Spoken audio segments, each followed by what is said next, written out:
بسم اللہ الرحمن الرحیم اللہم صلی علی محمد وعلی آل محمد وبارک وسلم۔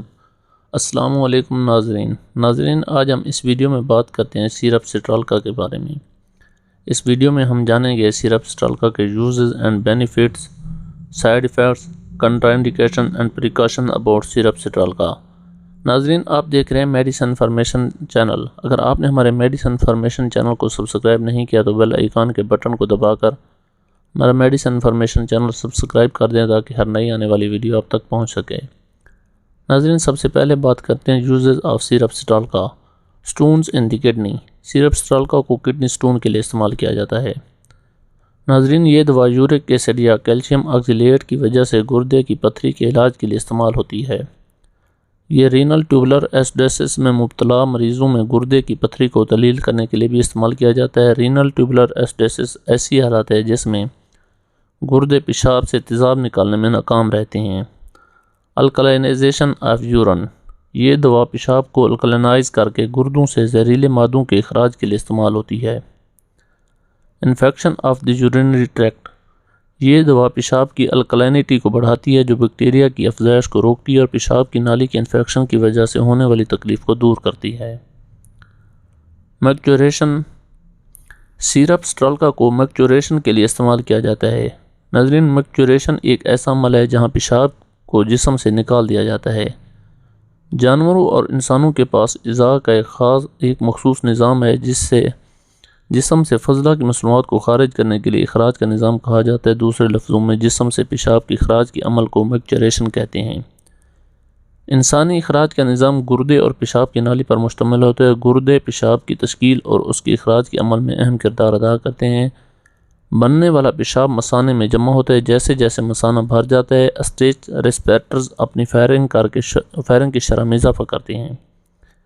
یہ پیشاب کرنے کی خواہش کو بڑھاتے ہیں اور میکچوریشن ریفلیکس کا سبب بنتا ہے۔ یہ بعض اوقات غیر ارادی پیشاب کا سبب بھی بنتا ہے۔ ذخیرہ شدہ پیشاب کو باہر نکالنے کے لیے میکچوریشن کو وائڈنگ مرحلہ بھی کہا جاتا ہے۔ ناظرین، اب بات کرتے ہیں side effects of syrup Citralka. Syrup Citralka کے استعمال سے اسہال، متلی، قے، تھکاوٹ، کمزوری، غنودگی، بار بار پیشاب کرنے کی خواہش، ناخوشگوار ذائقہ، پیٹ کے درد، پیٹ پھولنا اور مزاج میں تبدیلی۔ پریکاشن۔ مریض کی حالت خراب ہونے کے خطرے کی وجہ سے اس دوا کو پیٹ کے امراض کے مریضوں میں انتہائی احتیاط کے ساتھ استعمال کیا جانا چاہیے۔ مریض کی حالت خراب ہونے کے خطرے کی وجہ سے اس دوا کو جگر کی خرابی والے مریضوں میں احتیاط کے ساتھ استعمال کیا جانا چاہیے۔ اس دوا کو لینے کے دوران یہ ضروری ہے کہ آپ اپنے جگر کے کام پر گہری نظر رکھیں۔ سنگین ضمنی اثرات کے خطرے کی وجہ سے اس دوا کو شدید پانی کی کمی کے شکار مریضوں میں انتہائی احتیاط کے ساتھ استعمال کیا جانا چاہیے۔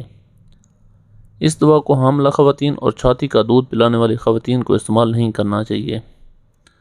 Interaction of syrup Citralka. بہت سی دوسری دوائیوں کے ساتھ تعامل کر سکتا ہے اور اس کے سنگین مضر اثرات ہو سکتے ہیں۔ اس دوا کے ساتھ علاج شروع کرنے سے پہلے آپ کو اپنے ڈاکٹر کو اپنی موجودہ دوائیوں کے بارے میں مطلع کرنا چاہیے، بشمول کسی بھی جڑی بوٹیوں اور سپلیمنٹس کے بارے میں۔ ہر دوا ہر فرد کے ساتھ مختلف طریقے سے تعامل کرتی ہیں۔ کسی بھی دوا کی خوراک شروع کرنے سے پہلے آپ کو اپنے ڈاکٹر کے ساتھ تمام ممکنہ تعاملات پر بات کرنی چاہیے۔ سٹرالکا لیکوئڈ۔ پیٹ کی خرابی سے بچنے کے لیے کھانے کے بعد 1 گلاس پانی یا پھلوں کے رس کے ساتھ لیں۔ اس دوا کو لینے کے دوران آپ کو پیٹ میں درد ہو سکتا ہے۔ اگر یہ آپ کو پریشان کرتا ہے تو اپنے ڈاکٹر کو مطلع کریں۔ ناظرین، آپ دیکھ رہے تھے میڈیسن انفارمیشن چینل۔ اگر ہماری ویڈیو آپ کو اچھی لگی ہو تو ہمارے چینل کو سبسکرائب کر دیں اور اس ویڈیو کو لائک کر دیں۔ شکریہ۔